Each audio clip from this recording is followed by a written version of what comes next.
గారిని కించపరిచే విధంగా మాట్లాడిన సహచర మంత్రి పొన్నం ప్రభాకర్ గారి మొండి వైఖరిని నిరసిస్తూ దాదాపు 24 గంటలు ఆయన క్షమాపణ చెప్తానని ఎదురు చూసాం.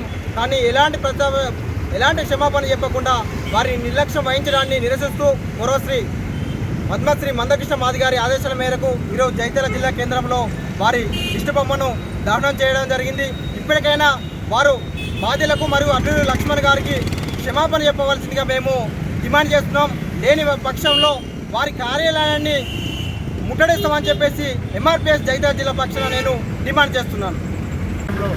రాజ్యాంగబద్ధంగా అయిన ఒక మంత్రి గారు పొన్నం ప్రభాకర్, అదే సహకార మంత్రి అయిన ఎస్సీ మాదిగకులానికి చెందిన అడ్డూరి లక్ష్మణ్ కుమార్ గారు వారిని ప్రజల ముందు మీడియా ముందు దున్నపోతల్లం తెలంగాణ రాష్ట్రవ్యాప్తంగా చాలా దుమారం జరిగింది. అంటే గత 40 ఏళ్ళ క్రితం నుంచి ఎంఆర్పీఎస్ రాకముందు నుంచి ఎంత సంబంధించాం.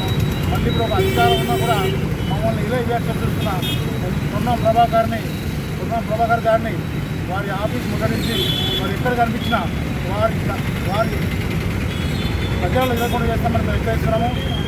అదే మాదిగ జాతి ద్వారా నేను ముఖ్యమంత్రి అనే మన రేవంత్ రెడ్డి గారు ఎన్నో సార్లు చెప్పారు. ఈయన కూడా మాదిగ బలిలోకి ఓట్లాడిన సందర్భాలు ఉన్నాయి.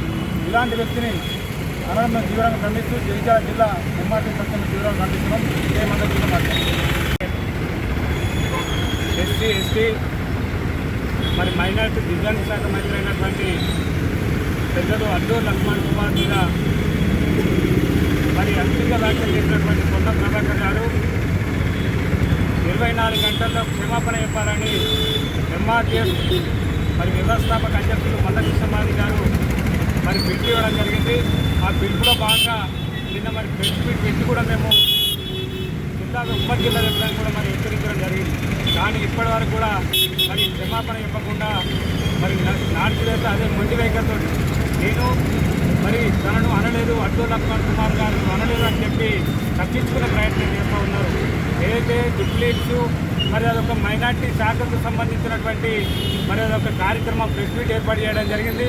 మైనార్టీకి శాఖకు సంబంధించినటువంటి మంత్రి అడ్డూరి లక్ష్మణ్ కుమార్ గారు మరి అతను లేకుండా మీరు ఏ విధంగా ఆ ప్రెస్ మీట్లో మీరు మాట్లాడతారో మీరు ఒకసారి అర్థం చేసుకోవాల్సిందిగా మేము కోరుతూ ఉన్నాం.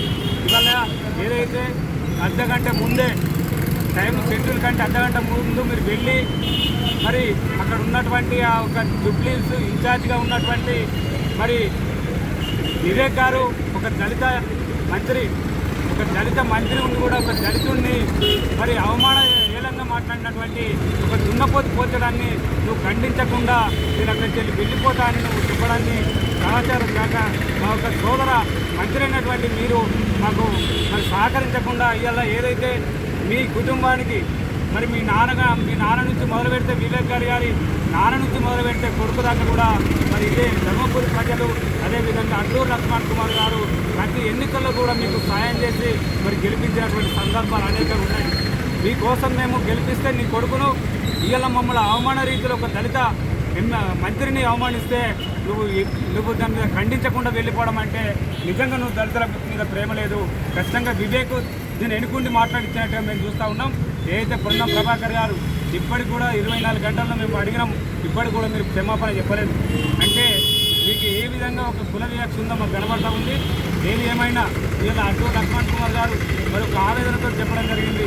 నేను మంత్రి మాదిగను అవడమే మంత్రి నాకు మాదిగా అవ్వడం వల్ల నేను ఒక శాపంగా ఉన్నదా, నేను మాదిగోళ్ళు మంత్రి కావద్దా, నేను పుట్టింది మాదిగ జాతిలో పుట్టినా మరి నాకు మంత్రి పదవి వస్తే తీర్నిచ్చుకోలేని విధంగా ఈ యొక్క మంత్రి వ్యవహరించడానికి నేను తీవ్రంగా ఆవేదనతోటి బాధపడుతున్నానని చెప్పడం జరిగింది.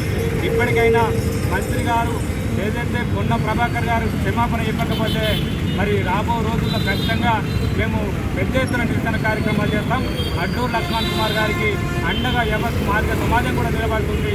ఇది మాదిగ సమాజం మీద జరిగినటువంటి మరి యొక్క దున్నపోత అనడం ఇవాళ మాదిగ సమాజాన్ని అన్నట్టుగా మేము అందరం భావిస్తాం. ఖచ్చితంగా మాదిగ తిరగబడితే ఏ రాజకీయ పార్టీ కాదు ఎవరు కూడా గెలవరన్న సంగతి పొన్నం ప్రభాకర్ గుర్తుపెట్టుకోవాలి.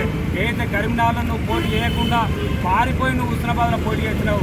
అడ్డూరి లక్ష్మణ్ కుమార్ గారు 20 సంవత్సరాల నుండి అదే ధర్మపురిలో గెలుపు ఓటమి ఏదైనప్పటికీ కూడా ధర్మపురి ప్రజలకు మరి అండదండగా నిలబడి ధర్మపురి ప్రజల ఆశీర్వాదంతో గెలిచినటువంటి మంత్రి, మరి ఇలా మంత్రిగా స్థాయిలాగా ఎదిగినటువంటి వ్యక్తి యొక్క నిజాయితీ కాంగ్రెస్ పార్టీలో పనిచేస్తున్న వ్యక్తి ఇలా అబ్దుల్ లక్ష్మణ్ కుమార్. ఇవాళ నువ్వు మరి నిబద్ధత లేదు, ఒక క్రమశిక్షణ లేదు, ఏం మాట్లాడాలో తెలియనటువంటి మంత్రి, ఈ ఇష్టానురీతిగా పలుమార్లు కూడా నోరు జారినటువంటి మంత్రి, నీకు ఖచ్చితంగా మరి మాదిలతో తగిన బుద్ధి చెప్పేదని కూడా మేమందరం సిద్ధపడతామని సందర్భంగా తెలియదు. నువ్వు దేశరత్న క్షమాపణ చెప్పాలి. ఒకవేళ ఇవాళ కాంగ్రెస్ పార్టీ కూర్చోబెట్టి అండర్ గ్రౌండ్లకి మీరు లోపల కూర్చొని క్షమాపణ చెప్పిస్తే మేము మాదిగ సామర్థ్యం వదిలిపెట్టది. బహిరంగ క్షమాపణ మాదిగ సమాజానికి మా మంత్రి అబ్దుల్ లక్ష్మణ్ కుమార్ చెప్పాలని మేము డిమాండ్ చేస్తూ, ఒకవేళ చెప్పకపోతే ఈ యొక్క నిరసన కార్యక్రమాలు జిల్లా వ్యాప్తంగా కూడా ఉధృతం చేస్తామని సందర్భంగా హెచ్చరిస్తూ, మరి నాకు ఈ అవకాశం ఇచ్చినటువంటి ఎంఆర్ఎస్ జిల్లా మండల నాయకులు, అదేవిధంగా వివిధ సంఘాల నాయకులు, మరి అందరికీ కూడా ప్రెస్ మీడియా మిత్రులందరికీ పేరు పేరున సామాజిక ఉద్యమం చేస్తున్నారు.